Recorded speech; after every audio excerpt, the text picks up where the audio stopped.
If we are not actually sure how we operate when we are triggered or we are stressed, then we're going to struggle to really intimately connect with someone, because we're going to be clearly seeing that other person and how they're behaving, but we're not seeing our dimension.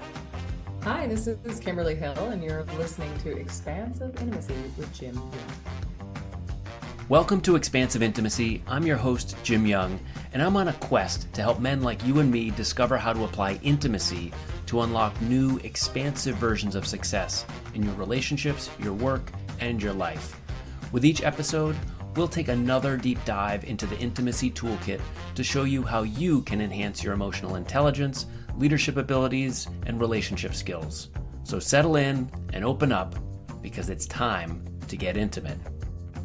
Hello and welcome to Expansive Intimacy. I'm your host, Jim Young, and you may know, if you've followed some of my work over the years, I've talked about it openly, that I went through a divorce about a dozen years ago, and I also went through a pretty awkward period after that of kind of reacclimating to the world after that event, and eventually trying to figure out dating and finding a new relationship.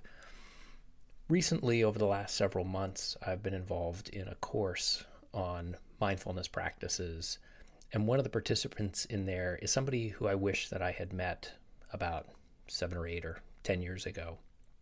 Her name is Kimberly Hill, and she's my guest today.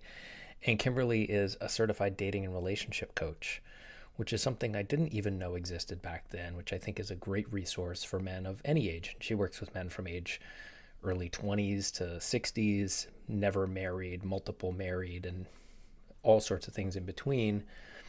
And she's, through that, just got thousands of hours of direct, intimate experience with men on confidence, dating, relationships, emotional maturity.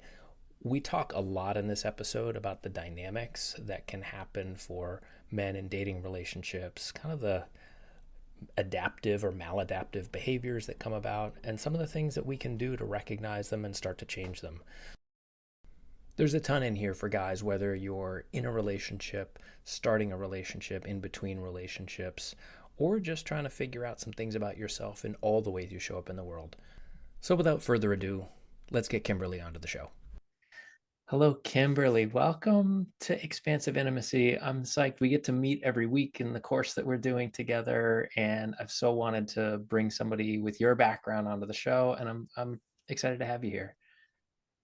Likewise, I'm excited to be here. I enjoy doing podcasts, so yeah, happy to be here.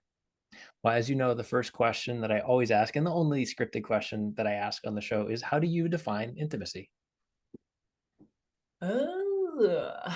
Well, I think these days it seems to be very much up for interpretation by lots of different people. But for me, intimacy is something that expands across the experience you are having with another person, the emotional connection that you have with another person, the physical connection that you have with someone, as well as the intellectual. So for me, intimacy is always spanned across these 4 areas, because I think a lot of people think intimacy is strictly a physical and emotional thing. But for me, intimacy is like the full spectrum of, if I go out with my partner just for a walk, for example, we're having an experience together. But how connected are we in that experience? And what are we talking about? And are we holding hands? And do I feel safe and comfortable? So for me, intimacy is like this safe, warm, connected, understood space that I am sharing with another individual. And that could be my romantic partner, it could be my mom, or it could be my friend. So, yeah. You are singing my song. That's exactly when I wrote the book that I wrote a couple of years ago. It was looking at all those expanses, that it is the physical and it is the emotional, of course. And there's so much more. It's the experiential quality and like the presence of, being on that walk, holding hands. Are we paying attention to each other? Are we enjoying the time together? Mhm. As somebody who, like, I see you as a bridge builder too, right? You said spans, and that made me think of bridges. And I think, as a dating and relationship coach, I imagine you're helping people figure out, like, how do I create that intimacy bridge, or how do I get to intimacy from where I am? I'd love to just Yeah. maybe as a little background for listeners, like a little bit of like what that's like what's the experience when you start to engage with a client and they're saying, hey, I want to figure out dating. Oh man, yeah, that is, well, firstly, great question. And I guess there's so many different answers to that because everybody I work with is so unique in their life experiences, they're so unique in their beliefs, they're so unique in their programming. But the one thing that has been very like consistent across all of the clients I work with is that they're all after the same thing, which is to just find someone who they feel connected to, that like deeply loves and accepts them. Yeah. And then everyone paints a different visual of what that person might look like. But that journey usually starts with them building a pretty deep level of self-awareness. And I think there's a lot of misunderstanding on self-awareness. Like self-awareness is not like, hey, do I know myself? What do I like and not like? And like, how do I operate in this world? And that's a level of, that's like our internal self-awareness. And then there's this external self-awareness, which we don't have as much of, it feels like, which is like, the way I am operating in the world, like how is that being perceived by other people? Yeah. So often the journey that I start with clients, and we sometimes go backwards, some of my clients and I, but we often will start with them understanding themselves a little more deeply. Because coaching, like it's easy for me to spend 3.5 months or 4 months with someone like talking about their childhood, but that's not the approach that I take. So that obviously leads to a lot of self-awareness, like how were we raised, and like what was it like when our parents fought, and what was Sure. your What idea beliefs of did I like pick what up? romance was like. Yeah. Yeah, and that's like really, really important exploration. But often it's like, okay, as you are today in the world, like how are you actually operating? And so we start with that kind of level of exploration because I really truly do believe that if we want to connect really intimately to another person, we have to obviously understand ourselves and how we're being perceived when we're with that other person. So there is this exploration that I tend to do fairly often with clients, which helps them, air their grievances too, because usually when someone is hiring a coach for dating or relationships, because they, Uh-huh. can I swear on this podcast? But Absolutely. Yeah. okay, it's because maybe they've had some really shitty experiences, or they've been hurt, or they think, dating is dating apps or a pile of garbage. They're coming in with like frustrations or stories that they're telling themselves from their prior relationships. So one of the explorations I like to do, and sometimes I do it in the first session with my clients, and we're like, whoa, we just like dove right in here, like which I Uh-huh. like that reaction, is to list out common frustrations that they have experienced in dating or within their relationships, the ones that were most meaningful to them. So like the first thing we do is like, what are the things that piss you off? And Uh-huh. they're like, this thing, and that thing, and this thing, and this thing. And I'm like, okay, great.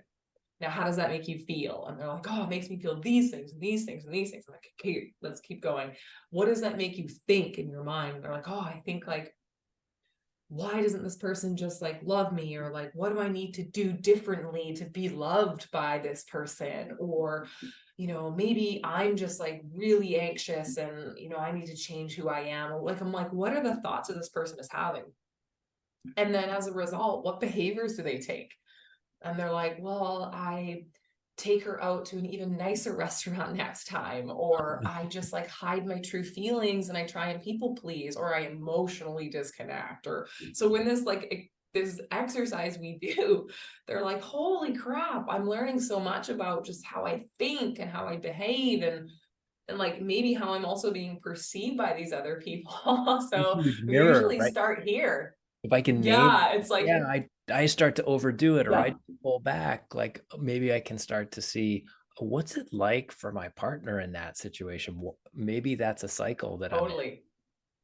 Yeah, so we do. We like I sometimes it's like the mirror gets held up in session number one, and obviously a safe place we do it, but it's to create that awareness. Because if we are not actually sure how we operate when we are triggered or we are stressed, then we're going to struggle to really intimately connect with someone, because Mhm. we're going to be clearly seeing that other person and how they're behaving, but we're not seeing our dimension. So I like to start there with people, because that usually opens the doorway to the fears that they might have that are holding them back from intimacy. It might lead them to the self-limited beliefs that are preventing them from connecting in the way that's meaningful to them. And it usually often opens Pandora's box to the coping mechanisms that we have developed when we are uncomfortable or feeling a perceived negative emotion. So it's like, let's go there. Sometimes in session number one, and they're like, holy crap, like I just decided to work with this dating and relationship coach. Like, this is intense. My pen is out of ink, basically, but it's a good starting point. So And I yeah. absolutely want to dive into that Pandora's box. But first, I'm so curious because you and I Yeah. both have practices where our focus is on working with men. And you were saying Yeah. that oftentimes when you run that exercise with them, like the first follow-up question you have is like, how does that make you feel? And my Mm-hmm. experience is that it's oftentimes hard for me to get guys that I'm working with to say like this is what I felt. And I'm just wondering, like, when they're working with, and obviously we're working with different people, but Yeah. like, is your experience that they're able to name that pretty consistently for you? Okay, so yes, but I help them. Uh-huh. So one of the things I do at the beginning of every single call I have with any client, there's a couple of things, but one of the things is I bring up the emotion wheel. It's a Mm, colorful emotion wheel. yeah, love it. You've probably seen it, but for listeners, it's like it just literally looks like Wheel of Fortune, right? The innermost ring has got like, relatively primary emotions: happy, sad, angry, frustrated, disgusted. And then out from there, there's a secondary ring and an outer ring that has just a list of emotions. Mm, And so I give them this cheat sheet and I say, look at this, and then pick out what feels true for you. So there's guidance and there's help there. And so that, yeah, they get that tool alongside doing the exercise. But we also, at the beginning of every call, I just go like, look at the wheel and just name what you're feeling. Like, mm, get used to just naming the true feeling you're experiencing. Usually they're not telling me how they feel always in that exact moment, but they're like, oh yeah. And like, now that I see these emotions in front of me, in front of my eyes, I'm like, yeah, I've been feeling pretty overwhelmed this week. Or yeah. like, and it's funny, I get a lot of like the same 15 emotions from a lot of people, but then every now and then I get like, yeah, I've actually been feeling really perplexed or like Mm, mystified. And I'm like, ooh, I like these words. Like, this is good to just practice naming one's emotions, because if anybody understands attachment theory, right, one of the steps for moving either from anxious to secure, from even avoidance to secure, is just name it to tame it. Name the emotion to learn to tame yeah. it. So it might be that you're actually feeling like really isolated or withdrawn, but it's just getting them practicing naming their emotions, so that when we do these exercises, they're like, oh yeah, like, okay, and there's a bit of familiarity here. So I do help them, but they're That's a pretty great great, step. these guys. Yeah.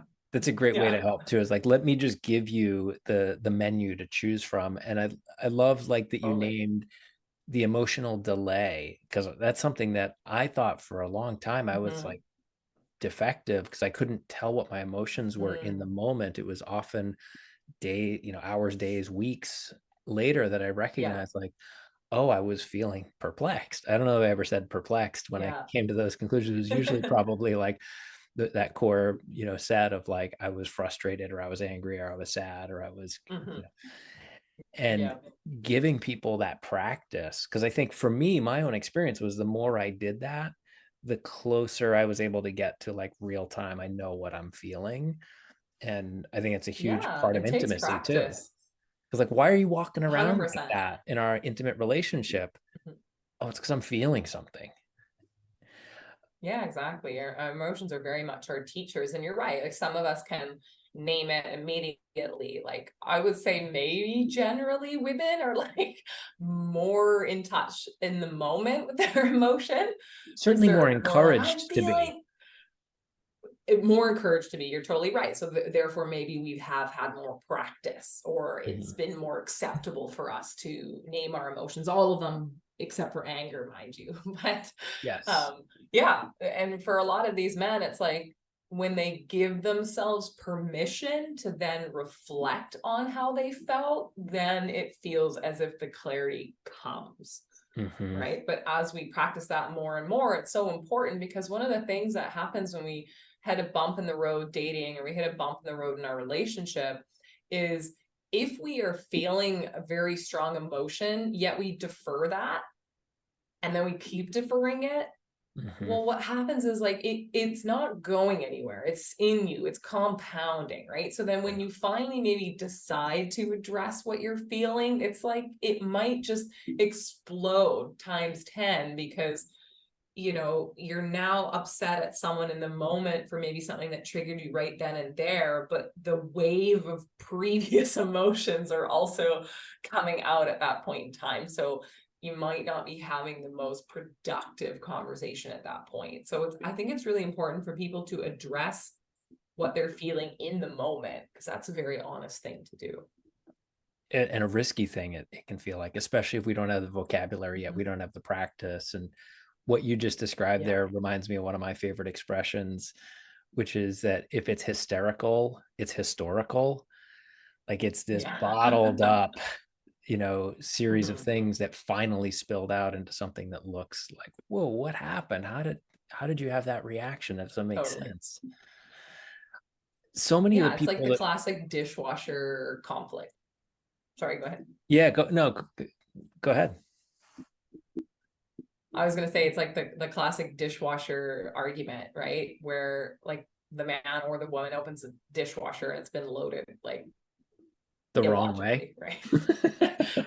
or hasn't been loaded at all. Let's just Uh-huh. say it's a woman that's bad, okay? And she's like, I can't believe you just can't put your dish in the damn dishwasher. Why do I have to find it in the sink all the time? And the guy's like, what the heck are you Uh-huh. so upset about?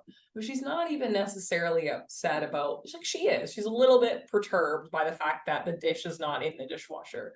But what she's really upset by is the fact that she's feeling underappreciated, or Mm. potentially feeling like she has been for some time carrying the burden of the housework. So while the dishwasher opens the door to the expression of the emotion, it's like the underlying issue is not the dish not being in the dishwasher. The underlying issue is that this person feels under supported.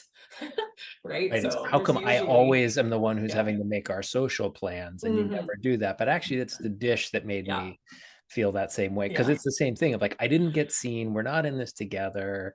We haven't Yeah. made this agreement to take care of each other. Totally.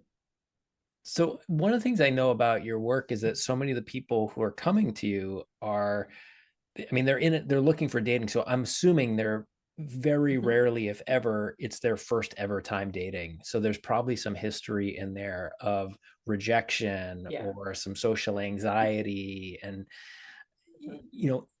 in those are understandable places, right? So like I'm divorced. We talked a little bit about my background, and I totally get that. And I kind of navigated really slowly the process of coming out of divorce and back into dating and finally finding a new relationship, because I think I didn't know how to do that. I just kept Mhm. fumbling my way through really slowly and kind of painfully.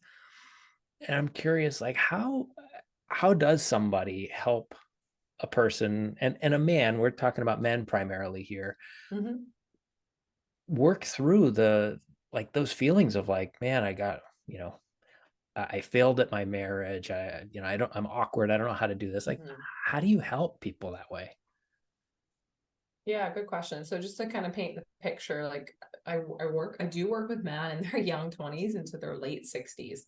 And so like the strategy and what we talk about and work through is so different from like a man who's like dating for the very first time. or one that's like twice divorced, but still like, yeah, I still want to, like, I believe in love, right? Most of the time I am working with men that have, yes, come out of a serious long-term relationship or out of a divorce, and that has usually like taken up a good portion of their lives. So when they're single again, there's a lot of emotional trauma that comes out of that. And you said one of the things very accurately there. A lot of these men feel so much guilt and shame.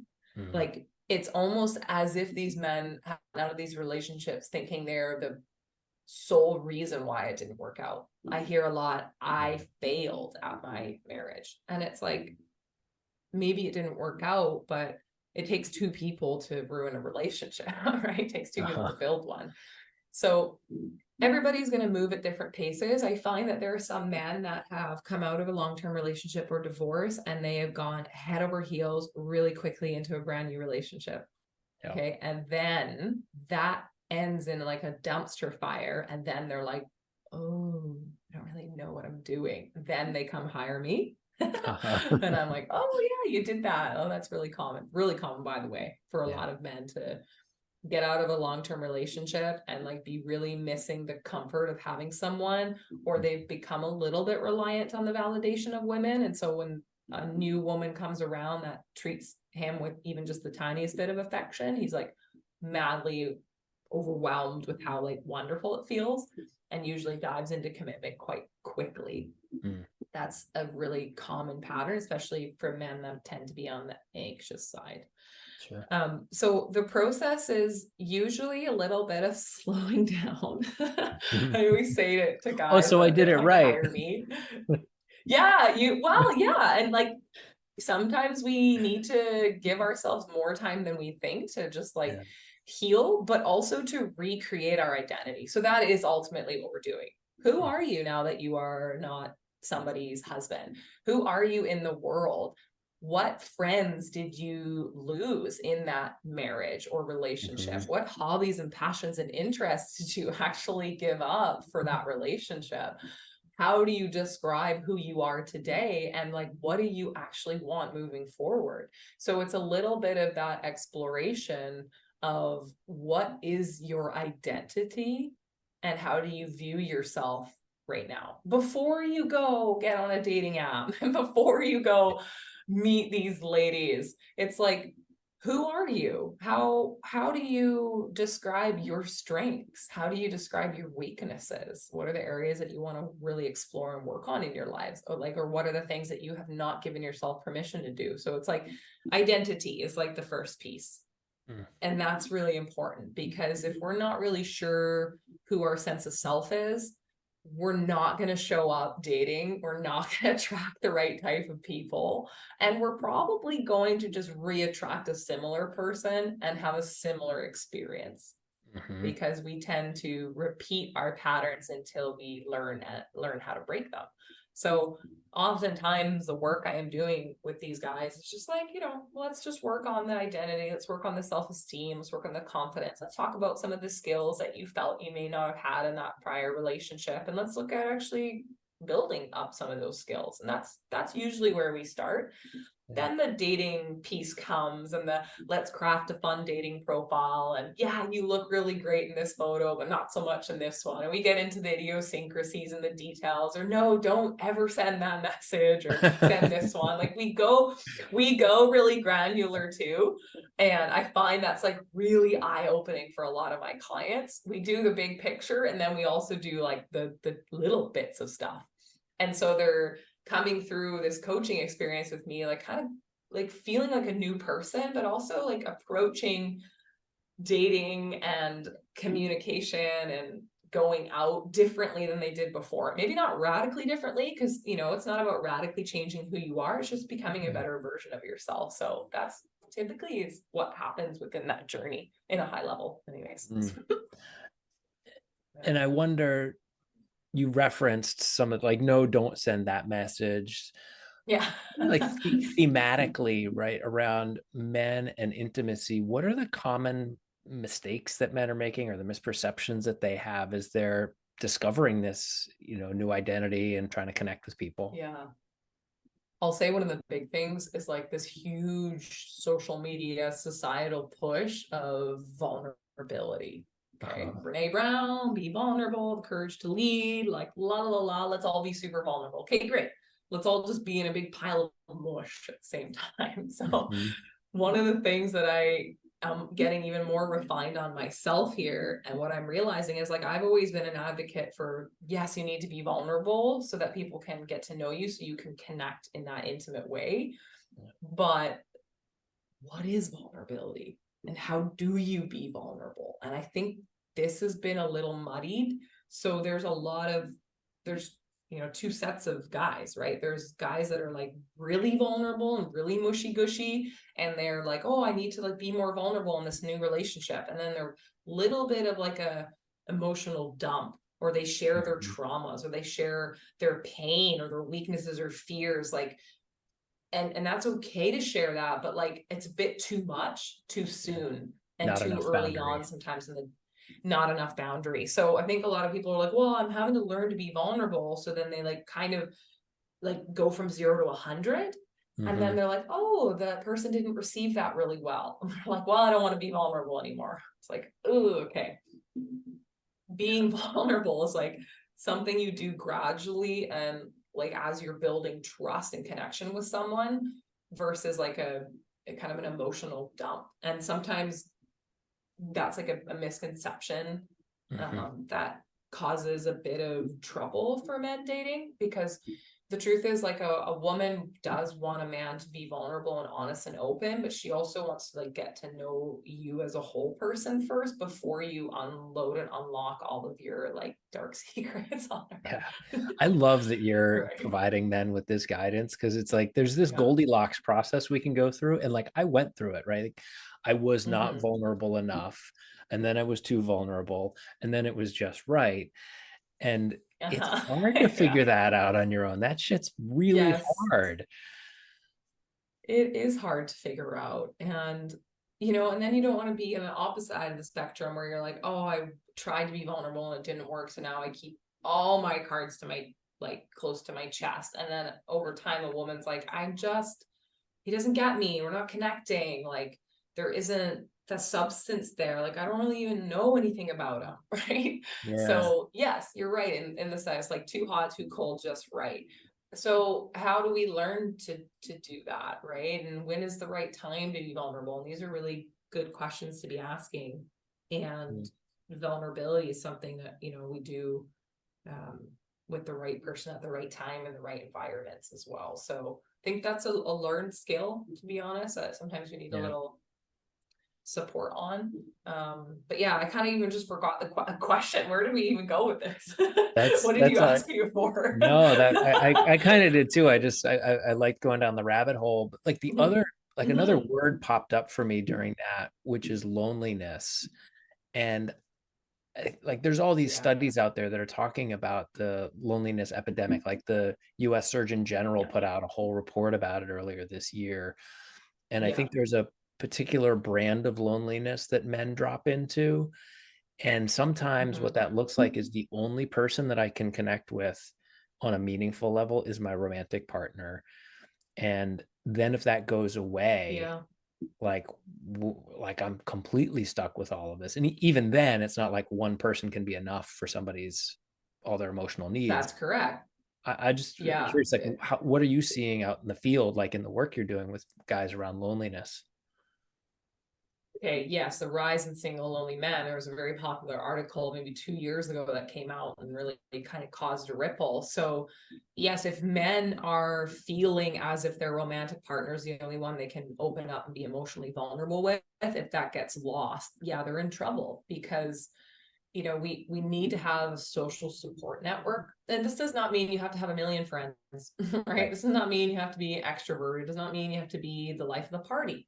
It just means that you need to really consider the people in your lives and know that, it does take more than one person to fulfill your needs in life. So if men have been a little too dependent on their partners to be the source of all of their needs physical, emotional, intellectual, experiential, right? A little bit codependent, then yeah, they're going to feel really exposed when that person is gone, or really like alone in the sense that they don't know how to actually experience intimacy with other people. Yeah. So I have noticed that there was actually about a year where it was like every man I worked with, if I asked how many close friends they had, they almost all of them were like none. It's about a year, I think, where it's just like that's what I was attracting into my practice. And so a lot of our focus was, let's talk about friends, let's talk about family connections, let's talk about your social circle. Like who's name one person you feel you can go to for support if you're feeling down. You know, name one person you can go to celebrate when you're feeling like joyful. And sometimes they're like, I don't know. So that's something to consider, right? Is like, if women are not developing their intimacy and friendships or social support networks, and they're not like healthy, then we end up expecting more from our romantic relationships, and we then put too much pressure on them, or we have expectations that can't be met, and then that causes problems in our relationship, right? So I think it's very common, right? And it's also like this, call it unhealthy masculine, call it toxic masculinity. It's like men, we're like, well, it's gay to like go in a men's group and hug a guy. Like, there's those types of men too that are like so afraid of any emotion because they're like, that's a weak feminine characteristic, and that's not healthy either, right? Right. So it's like learning to connect to yourself, to love who you are. It's learning to connect with other men, other women, family members in meaningful ways, because you have good connections and good support. You're going to just naturally become a healthier person. Therefore, you're going to have a healthier relationship. So it's You're going to be more hugely important. attractive, like literally more attractive. And I have Like the least attractive thing is like, sorry, for like a woman to want to be like, hey, I want to just go out with my girlfriend for a dinner tonight, and the partner's like, okay, like have a nice night, but then he's sitting at home on the couch texting her all night, like, when are you gonna be home? Because he doesn't have anyone to talk to, or he's lonely, or he has like, basically he's just living for his partner. That's very suffocating. And that's where, like, in other content that I have, I talk about like neediness being like a really big turnoff for women. So if you're feeling like you need your partner all the time, then that's a problem in and of itself. There was a fantastic article in Harper's Bazaar like 4 or 5 years ago. It was right when I was starting my coaching practice. Somebody sent it to me, and it was about emotional gold digging. And it was taking the gold digger trope of a woman who's just after a man's money and flipping it around to guys who are sitting on their couch. What are you doing? When are you going to be back? Like, I need my emotional needs met, and you're the only one that I get it from. And it's so dangerous and suffocating. Yeah, that's a funny and well put article.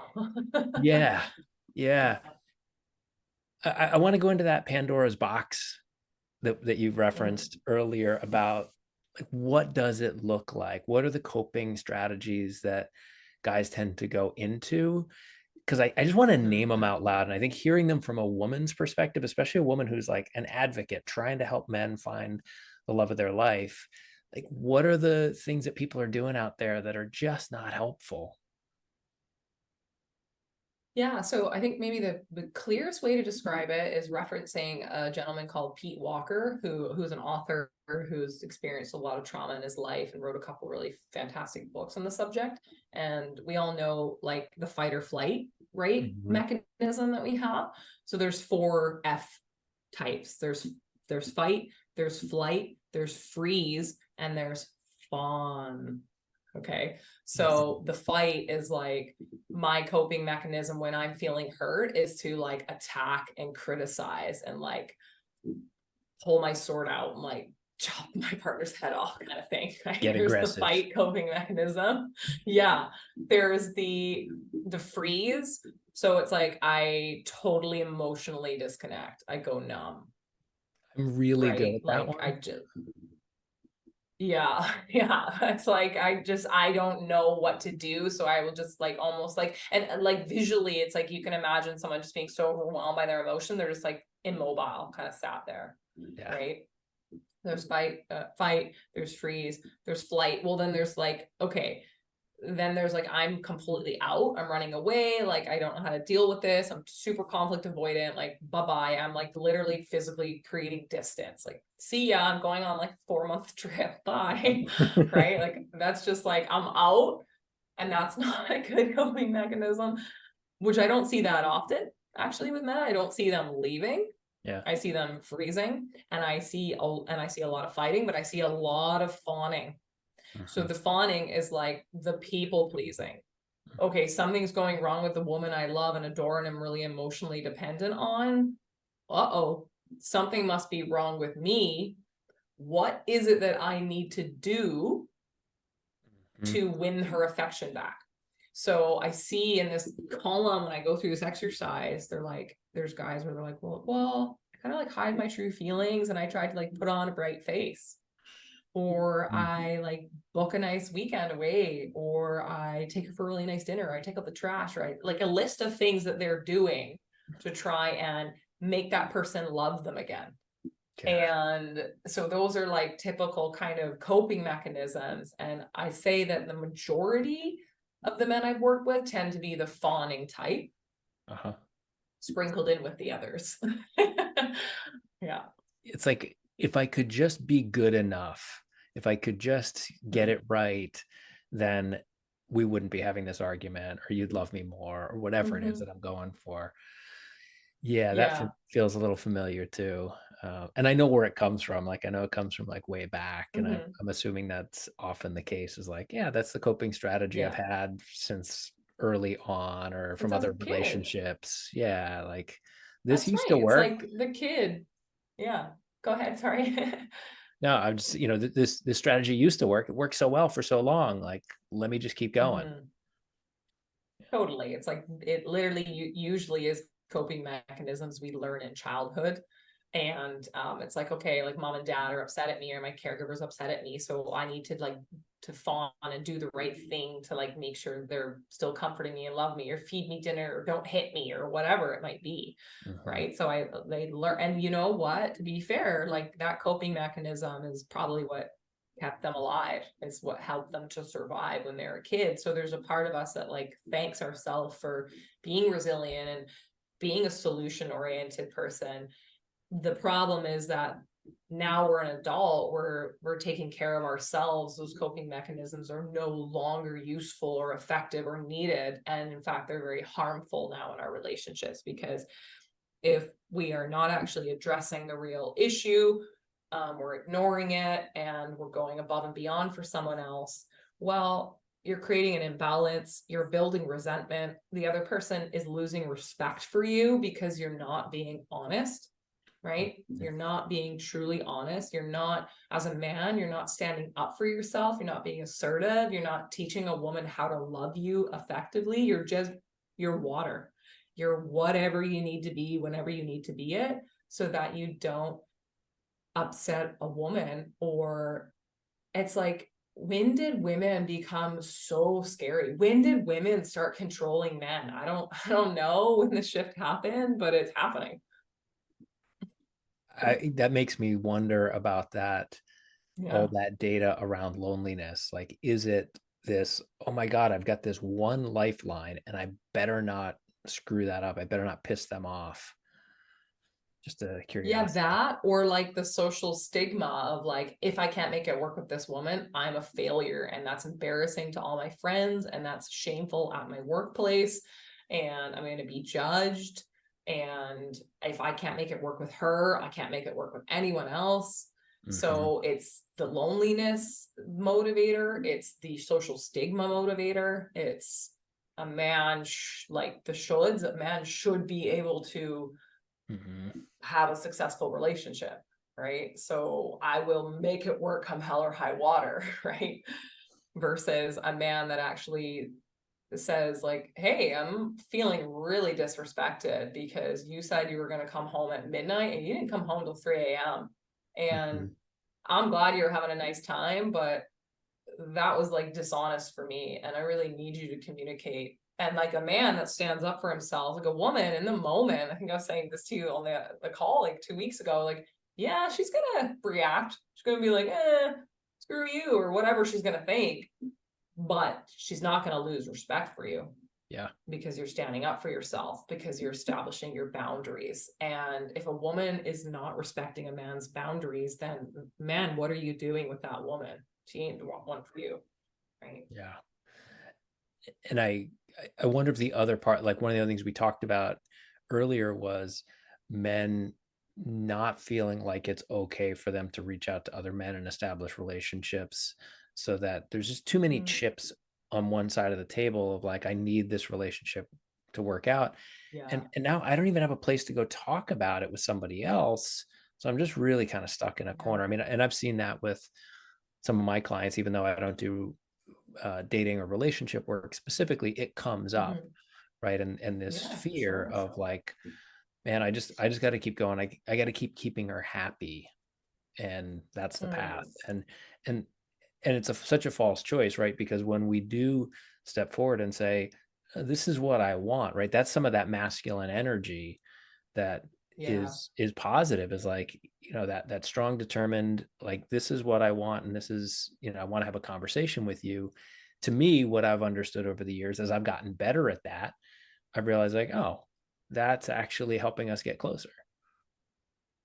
Totally. Like, yeah, sometimes the like boldly and courageously entering into conflict in a mature way is what will bring you closer, because you're going to be resolving the stuff that's keeping you apart.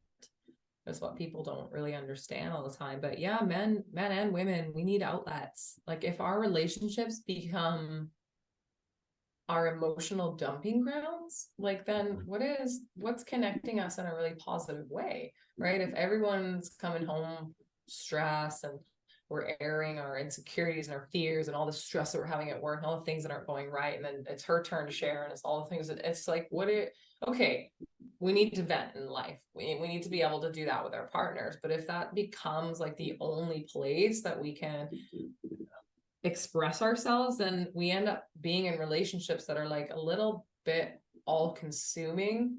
And there's probably going to be more stressful times than good times. And that's not the sign of a good relationship, right? So men and women, it's like, what are your passions? What are your hobbies? What are the things that you used to do before you got in a relationship? Like, where do you go to have your spiritual needs met, your emotional needs met, your physical needs met to a degree, right? Like certain types of physical needs are within the bounds of your relationship if you're into monogamy, depending on the relationship, right?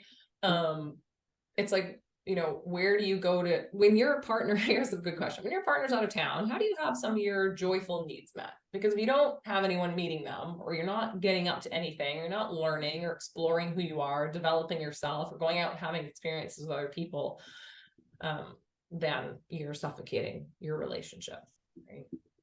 Yeah. And there's that expanse again, right? It's like, where are all of the outlets that I have, and how do I take care of myself to show up attractively, fully, independently, or interdependently in the relationship? And I think intimacy gives us that opportunity. 100%. And there's the flip side too, where like, some men comment on my Instagram, they're like, no, men should never share any of their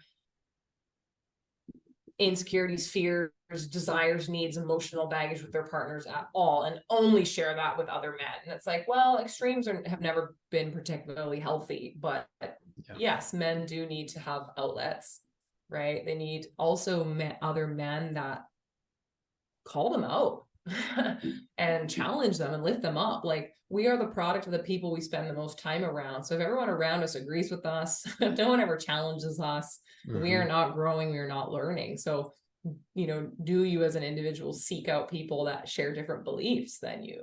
Or do you just like staying in your comfort zone of everyone that thinks the same thing as me? Right? So our support network should also sometimes challenge us too. Yeah, absolutely. And hearing different voices across I have a lot of female friends and they're great, and they can never talk to me the way that my guy friends can. They just don't have the experience Of of course being a not. guy. Right. And so I need Yeah, them both. I exactly. value them both, and I value them differently. I need the Mhm. perspectives. The thing is that a lot of men, particularly in America, the stats are more men can expect to grow up in fatherless homes than they can expect to grow up in homes with fathers. So many men are being raised by their moms, and their moms are doing the best jobs they can, some of them anyways. Mhm. And that means they're raising men with like feminine values as well. So which is like, don't be confrontational, be quiet, you Mhm. know, be kind and compassionate, be nurturing. So like all those are beautiful qualities, and men should have those too. But if that becomes the like leading focus and values and qualities for men, then it's no wonder then when they get into relationships with women that they're bringing in that feminine energy or those feminine qualities. And they're conflict avoidant, or they're more like you know like kind and compassionate, and all those things are good things, but they also need to have the other dynamics, the Yeah. Without the fire. assertive and courageous and leadership and belief in themselves. So we're seeing also just a different generation of men and women because of societal changes and how we're being raised and who we're being raised by and Yeah. And the the good news messaging is we're receiving. that can change, right? That doesn't mean if you were raised that way with that set of beliefs or values that you can't say, you know what, this isn't fully serving Mm-hmm. me. And that's where, I'm so excited Yeah. to know that people are out there doing work like what you're doing, because you hold up that mirror, you challenge people. Mm-hmm. Kimberly, thanks for bringing this perspective onto the show, like having a woman's perspective on how men are showing up in this kind of transition phase of their life, identity recalibration, like figuring Mm-hmm. out dating. I think it's a super important mirror for guys to see. I'd love to, just have you share where people can find the work that you're doing. So I know you're up to some great stuff, and I'd love Mm-hmm. people to know how to connect with you. Yeah, I kind of dipping my toes in a few different places. So if you're just wanting to kind of consume some content or like hear my perspectives, then I, recommend checking out my YouTube videos or my social media content or my podcast, The Self-Confidence Project. But if you're curious about working with a coach, or you at least want to have a conversation with me, I always say like, I'm not like 10 stories away from people. I'm just a human, and I always start with a conversation, and anyone that's listening is welcome to book a call.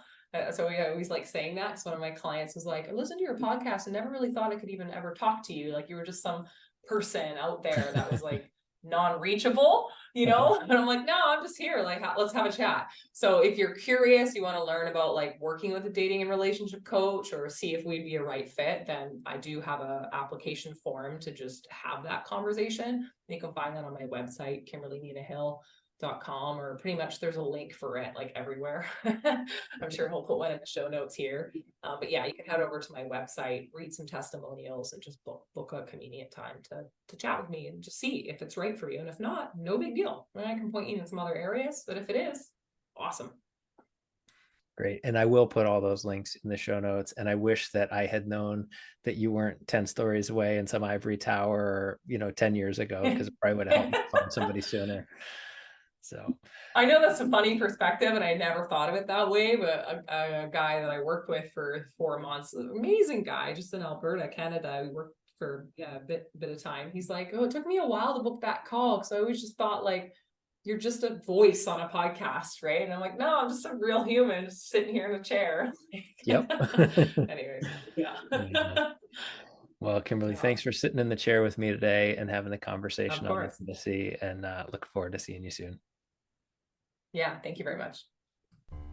All right, thank you for joining in for another episode of this long-running conversation where we're exploring how intimacy can affect our lives in all sorts of positive ways, whether in our personal relationships, at work, with our friendships, and our parenting, and beyond. And with all that in mind, I have 2 questions for you before we wrap up. First, what's one thing you heard on today's episode that could help you start to expand the intimacy in your life? either some kind of discovery you might do internally or some step you might take towards another person.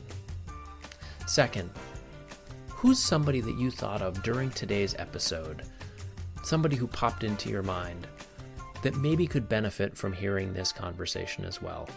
Would you consider sharing the episode with them right now? Be a fantastic way to continue expanding intimacy to even more people. Lastly, I have a bunch of other resources available for folks who want to continue exploring intimacy, starting with my book, Expansive Intimacy: How Tough Guys Defeat Burnout. I have a bunch of other resources that I'd be happy to share with folks. Just reach out to me, jim@thecenteredcoach.com, and I'd be happy to help you on that path as well. I hope you'll be back next week for another episode of Expansive Intimacy.